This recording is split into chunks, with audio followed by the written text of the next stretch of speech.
এই জন্য বুদ্ধিমানের কাজ হলো জুমার দিন যখন আসবে বন্ধু, সব কাজ কমপ্লিট করে তুমি মসজিদে চলে যাও, যেন তোমার পিছু টান না থাকে। বলে কেন? আমাদের দোষের কিন্তু বন্ধু শেষ নাই। জুমার দিনে মুসল্লিরা যায় সবার পরে এবং বের হয়, ইমাম সাহেব যখন ডানে বামে সালাম ফেরায়, মনে হয় যেন বন্ধু বিশ্বযুদ্ধ শুরু হয়ে গেছে, কার আগে কে রে বার হয়ে যাবে। অথচ আমার নবীর আদর্শ নিয়ে আমি আজকে ওয়াজ করছি বন্ধু। Disturb, don't disturb me. তোমরা আমি বললে আওয়াজ দিবে, নয়তো চুপ করে আলোচনা শুনবে, কারণ আজকের সময় অত্যন্ত গুরুত্বপূর্ণ। কারণ আমি যদি 5 মিনিট সময় পাই, একটা হাদিস শোনাতে পারবো।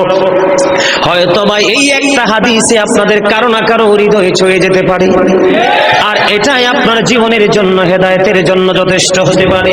বন্ধু, মুসল্লিরা যায় রে সবার পরে, বের হয়ে আসে সবার আগে, এটা মুসলমানের কখনো চরিত্র হতে পারে না। তাকওয়া সম্পূর্ণ ব্যক্তির আদর্শ কখনো হতে পারে না। হাদিস শরীফ খুলে দেখি বন্ধু, আমার নবী বলেছেন, রে আমার উম্মত, জুমার দিন সাইয়্যিদুল আইয়াম, সব দিনের চাইতে শ্রেষ্ঠ। ঈদুল ফিতর, ঈদুল আজহার দিনের চাইতেও দামি।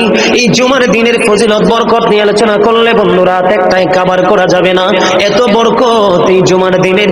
আমার নবী বলেছে, উম্মতের দল, জুমার দিনে কেউ যদি সবার আগে মসজিদে যায় আর সবার পরে যদি কেউ মসজিদ থেকে বের হয়, আপনি যাবেন, সবার আগে যাওয়ার আগে সুন্দর করে গোসল করবেন, উত্তম জামা, নতুন জামা পরবেন, আতর গোলাপ লাগাবেন। আপনি রাস্তা দিয়ে হেঁটে গেলে মানুষ যেন বলতে পারে যে মসজিদের মুসল্লি হেঁটে যায়। আর চারপাশ বন্ধু সুঘ্রাণে মুখরিত হয়ে যাবে। এমন ভাবে সবার আগে বন্ধু মসজিদে যাবেন, যাইয়া মসজিদে ঢোকার সময় ডান পাওটা দিয়ে মসজিদে ঢুকবেন, ঢুকে গিয়ে নামাজের শুরুতে বসে যাবেন।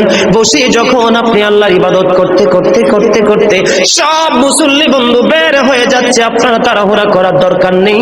কারণ মনে রাখতে হবে, আসছি সবাই যেমনি একা একা, আবার যাব একা একা, হিসাবও দিতে হবে একা একা।